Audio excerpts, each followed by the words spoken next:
What's going on, guys? In today's video, we are going to be going over step by step exactly how we source on-market deals for free.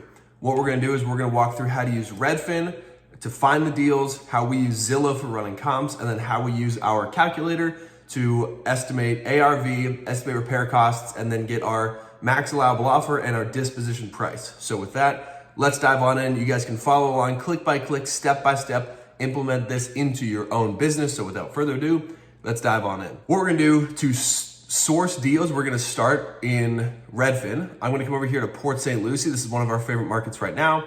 And so for filters, we're gonna go for sale and we wanna get rid of coming soon. Price, I'm doing a price cap of 600K. We're not a huge fan of assigning homes or trying to wholesale houses that are worth substantially more than that. Under home type, we want houses and only houses. Right now, we don't really wanna try to wholesale mobile homes or multifamily or land or anything like that for the purpose of this video. This is just houses.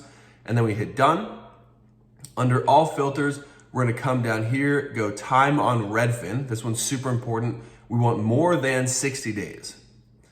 Once we have that, we're then gonna scroll down, click exclude 55 plus communities because it is extremely rare. I've never even heard of buyers purchasing in 55 plus communities. If you guys have buyers that do, congratulations. We just actively avoid it. We don't want to deal with it. Then we're going to scroll down. We want to get rid of new construction. The reason for that is new constructions will be listed before they're built. So they tend to sit on market for a while. So get rid of new construction.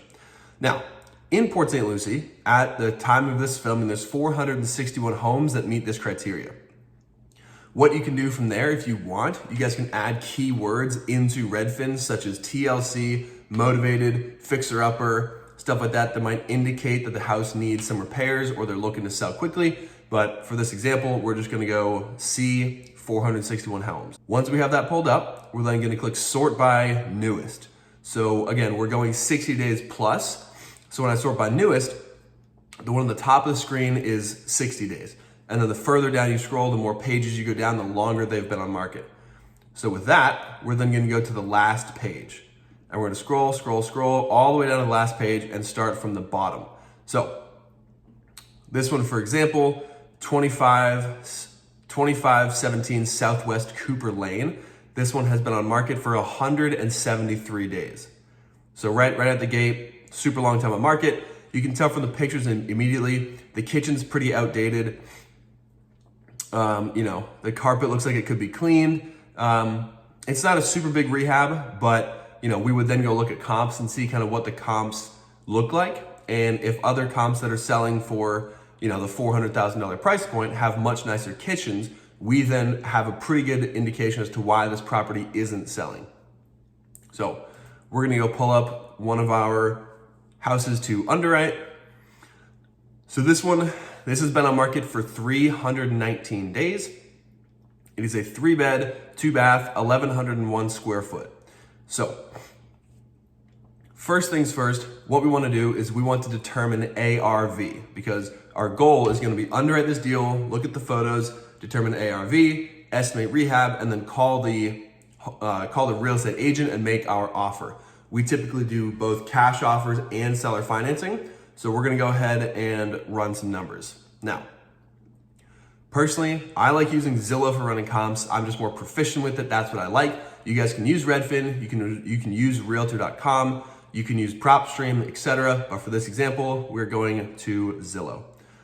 So we're going to come over to Zillow, copy and paste our address into there. Now that we have this pulled up, so we need to remember it's a 3.2, 1,100 square feet, and it's built in. Let's see, year built.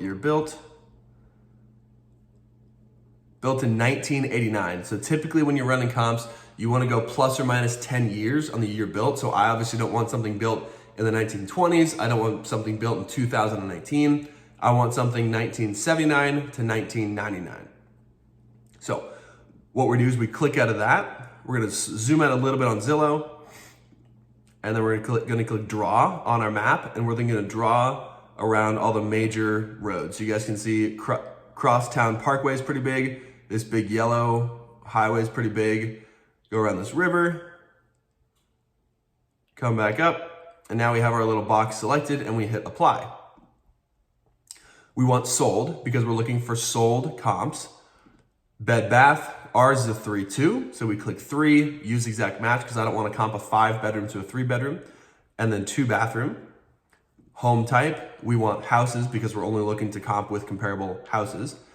And then underneath more, square footage, ours is 1,100. So you typically want to go plus or minus 250 on either side. So we're going to go 750 to 1,500. Now again, I know that's a little bit bigger than the 250 range, but I'll just know when I'm looking at comps to make sure that I don't get something that's 750 square feet or 1,500. I want to be as close to 1,100 as possible. Year built, we'll go 1979 to 1999. And then the sold in last, we personally go 6 months. You guys can go a little bit sooner. If your buyers are okay with you going a little bit further back in time, like 8 months or a year, you guys can do that. But for us, our buyers prefer 6 months, and then we hit apply. Now, we're then gonna sort from high to low because typically the higher price homes are the ones that have been renovated. So then we're gonna focus on those. And we do know right out the gate, our property does not have a pool. So when we're running comps, you can see from the picture of the backyard right here, there's no pool. We want to make sure that the comps we select do not have pools. That's super common in Florida. Other states, pools are not really there. You just want to make sure that if your property has a pool, you have comps with pools. If your property does not have a pool, your comps do not have pools. So recently sold, let's just go click on this first one for an example. Right out the gate, there's a pool, doesn't count. Second one has a pool, doesn't count. Third one, does it have a pool? Yes, doesn't count. Fourth property has a pool, doesn't count. Fifth one, does this one have a pool? Yes, doesn't count. Sixth one, does this have a pool? Yes, doesn't count. Next one, does it have a pool? Yes, doesn't count. Next one, does it have a pool? Yes, doesn't count. Okay, so after clicking around, going through comps, I was able to come up with 3 comps. So I'm gonna show you guys those 3 and show you why I picked those 3. So the first one is a 3-bed, 2-bath, 1,357 square feet. That meets our plus or minus 250. It's a 3-2, and it was built in 1989, which is perfect. And you can see from the comps, you can see from the pictures over here, this was renovated. It's not beautifully renovated, so it probably could have sold for a little bit more, but most of the beautifully renovated homes had pools, so we don't wanna count those. So that's comp number 1. Comp number 2 over here looks updated, no pool, 3-2, same square footage. And then comp number 3, same thing, renovated, no pool, square footage, year built, perfect. Now, what we're then gonna do is we're then gonna take the sold price and the square footage and put them into our calculator. So we're gonna come over here, and if you guys want access to this calculator, it's in the Freedom Fundamentals community. So it says right here, use this box if you can find 3 comps, which we did. So we have comp number 1 is 1,357 square feet and $360,000. So we have 1,357 and 360 for the price. And that gives us our price per square foot of $265.29. Comp number 2, 1,443, $359. 1,443, $359. And then comp number 4, 1,128, $359. 1,128, $359. Okay. Oops, 359,000. That gives us an average price per square foot of $277. Our property is probably closer to the 318 because that one square footage wise is the closest to our subject property. And you can tell from the pictures that it was updated and renovated. So that's probably the best comp that we have because the other 2 are a little bit bigger. As you tend to get bigger in houses, the price per square foot on average just goes down. But we can see right here, our subject property is 1,101 square foot, and that gives us a $305,000 ARV. Now again, our property is probably most similar to the 318. So then we'll come over here real quick and we'll just do 318 times 1,100. And that gives us 350. So I would personally feel confident putting our ARV anywhere from 335 to 350. The other 2, again, because they are 250 square feet larger than our home, I prefer the one that's closest to our subject property. We also want to note our property is not waterfront. None of these comps are waterfront. And that's not just beaches or lakes, but in Florida, there's canals and stuff. So anytime your property is on a canal, that also increases the value. So that's just another thing you want to be cognizant of when you're running comps. So for this deal, I'm going to put ARV at 340,000. Then we come over to our rehab estimator. So this goes light, medium, and heavy. Light is carpet and paint. Medium is carpet, paint, kitchens, baths. And then heavy is everything. So we plug in our square footage and we come back to the photos and we'll see definitely needs new paint.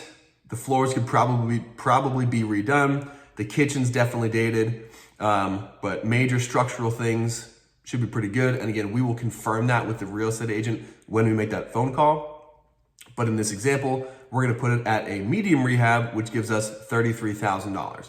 And we go to deal at a glance. In rehab, we're going 33, after repair value, 305.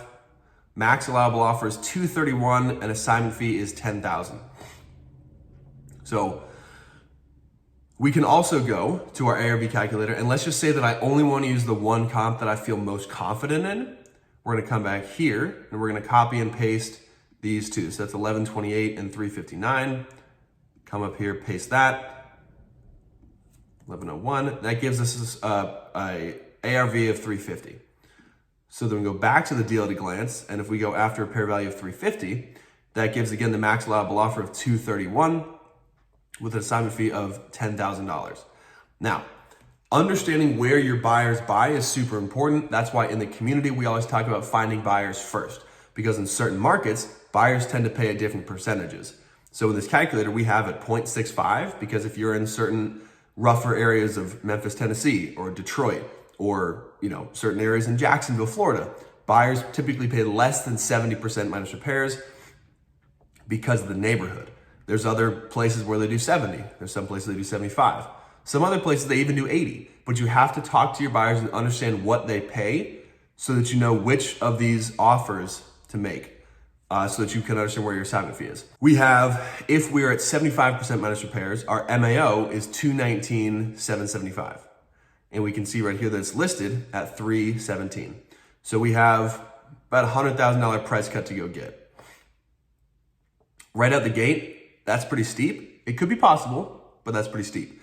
So then what we do is we ring up the real estate agent, get an understanding of the condition of the major systems, roof, HVAC, and water heater, understand the motivation of the homeowner, and then make our cash offer. Typically, when we make offers, we do cash and seller financing, and we will do a 24 to 48 hour shot clock on our offer. So we say, hey, this offer is valid for the next 24, or you can say 48 hours. We need a response within that time. So present this to your homeowner and then we'll go. And if you're just getting started, we recommend trying to make at least 10 offers per day, whether that's to on-market deals like this one, whether that's to cold call leads, whether it's to, listings that have been listed for rent for multiple months that are not renting. You can make those offers, but you want to try and aim for 10 a day. Because the thought process is if you can do 10 a day for a month, that's 300 offers a month. Not only that, but you're also going to be slowly building relationships with real estate agents. So then the thought is, maybe if I close this deal with this real estate agent, I'll be able to say, hey, I'm looking for other deals like this. Do you have any other pocket listings? Or do you know of any other homeowners that are contemplating selling, but their house is in pretty rough shape and they're not sure if they want to put it on the market or anything like that? So by building that relationship with those real estate agents, they can eventually start sending you more and more and more deals. And then you get off-market referrals from real estate agents. So that can also be super powerful. So that is click by click, step by step, how we determine our cash offers for these deals. If you guys want to know how we structure our seller financing offers, be sure to come back for part 2 of this deal breakdown. I hope you guys enjoyed the video. Comment any questions you guys have down below and anything else you guys want me to break down in future videos.